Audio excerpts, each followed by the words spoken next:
Allie, and I'm here just quickly, well, probably not too quickly because there's a lot to go over, but to talk about some of this awesome DC news that we've gotten from Comic-Con.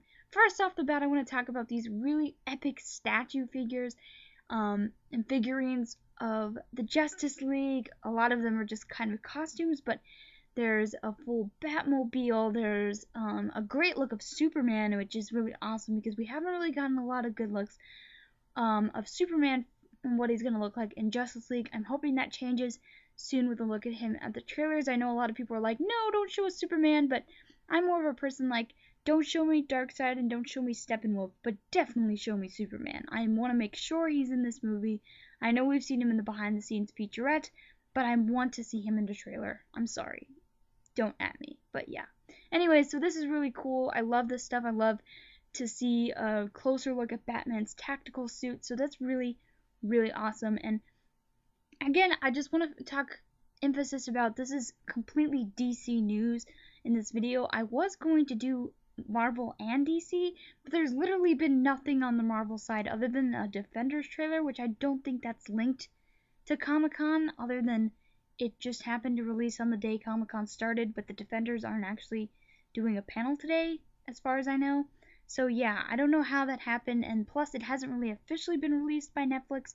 It's just on like a little tiny screen on Twitter, so I wasn't going to do reaction to it until it's officially released. So this is just DC news, and there is loads of it to go over, as you're going to see. Okay, second item of the day is just this really awesome shot of the Batmobile, full scale, like huge, at this Justice League kind of setup thing that they have at Comic-Con right now. It looks amazing with these huge posters and stuff, and it's getting me so hyped for Justice League. I cannot wait, and I cannot wait for that trailer. I am just so excited to watch it, and obviously watch it with you guys, which is going to be awesome. But yeah, this is a really cool shot of the Batmobile. The Batmobile has kind of become a staple to have at conventions and whatnot, just because it's so notable and immediately recognizable. So I love that they brought it in. It does look a tad bit different, but that's kind of cool. And so, yeah, it's pretty exciting to see this full scale. It really does make me wish I was at Comic-Con. I hope to get there someday. Okay, now before I get to the major movie news for the DCEU, I just want to quickly talk about DC TV, which is over all aspects, including now the new show Krypton, which is going to be on Sci-Fi. Mainly the DC shows are on the CW, but as you know, there is one on Fox called Gotham, and now there's going to be the Sci-Fi show Krypton, which is a lot like Gotham because it's kind of like a prequel to Superman, as Gotham is a prequel to Batman being Batman. It still focuses on him a tad bit, although it's more the focus of Commissioner Jim Gordon before he's commissioner. Anyways, so they revealed like a trailer for Krypton, which is the first look of it, and by all reports it looks amazing. It's actually set 2 generations before Kal-El, so it's talking about what's leading up to the destruction of Krypton and all the things that happen, focusing on the grandfather of Superman. And it says, from the descriptions I've heard, it seems to be that it could possibly be tied to the films, which is really exciting. Like, they have a soundtrack that they're using that's very similar to Hans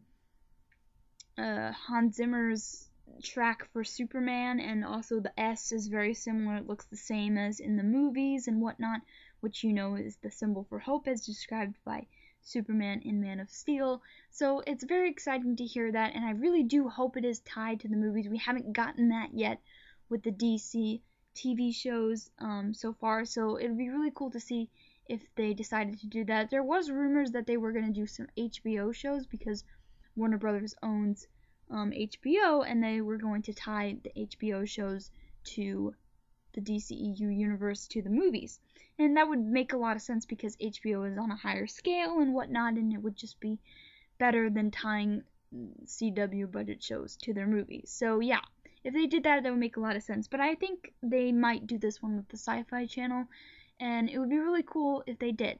Anyways, so the next show was Black Lightning, so let's quickly talk about that because that's probably one of the most excited shows I am for, because I there's not a lot of DC shows that I've actually caught up with and have been watching, so I'm really excited to actually start watching one from the start. So let's talk about Black Light.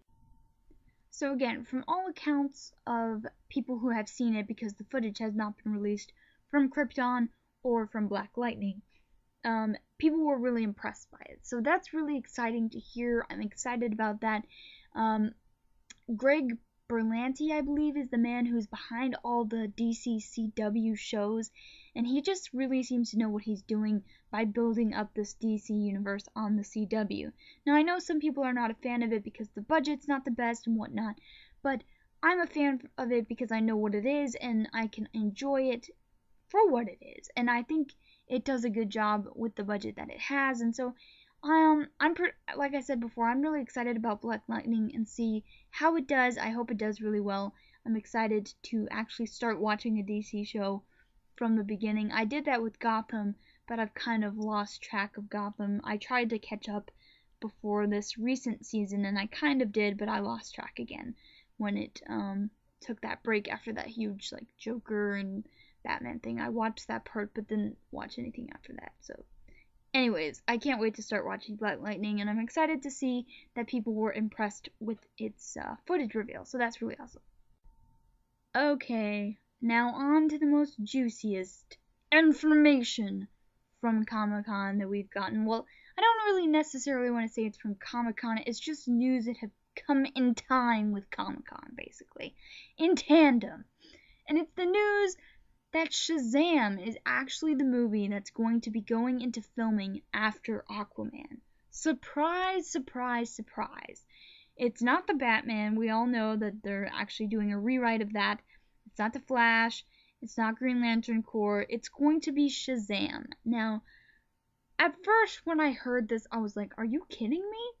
But then, and also the director, I believe his name is David Sandberg. I've not really heard anything of him other than that he directed Lights Out, which was a very good movie, and so, but it's very different from a superhero movie, so we'll see how he does. I don't really know what to expect with him, though, so I'm not doing any prejudgments on that, on the directing choice. I will like to see who they cast as Billy Batson / Shazam, though. That's very interesting to see. They've already cast The Rock as Black Adam. That's been known for a very long time. But anyways, again, this was something that I was like really nervous about when I first heard that this was the next movie they're doing. Like, hey guys, we're doing Shazam next. Surprise! But then when I thought about it, I was like, wait a second. What if they tied it with Justice League? Because we all know that there's supposed to be a part 2 to Justice League. This first movie is kind of just setting up the threat of Darkseid. Kind of, you know, the whole thing with the mother boxes and Steppenwolf and everything, just setting it all up. If the real battle won't be until maybe a next film, or maybe even a third film. And so to set up a character like Shazam, who's a very powerful character, someone similar to another character that we have in the Justice League right now. I can't recall in comic books if Shazam has ever worked with the Justice League or ever been a part of the Justice League of America, but yeah, I would really like it if they tied the movies together, Justice League, Shazam, and be like, this is the continuation, or this is something that's going to help kind of leapfrog us into the next part. So that's a really interesting concept, and I'm excited to see what happens when they go forward with this. And yeah, I really don't know what to expect. You can let me know what your expectations and thoughts are in the comments down below. Maybe we'll get more about this, like a really official comment about it, or maybe announcement or something, maybe even a casting announcement at Comic-Con. I think a casting announcement would be the most likely, considering we already know who the director is. So that would be really exciting news to get during the panels or whatever, you know, for, I don't know, The Rock to come out and be like, hey, this is Billy Batson, and everyone just goes nuts, you know, very similar to the whole 2013 Comic-Con announcement of Batman vs. Superman, which just literally made Hall H explode. So yeah, anyways guys, that's my thoughts on all the DC news that we've gotten so far in just day 1 of Comic-Con. Imagine all the stuff we're going to be able to talk about at the end of this week. So much Comic-Con stuff to talk about. Anyways, thanks for watching, guys. I'll catch you guys next time.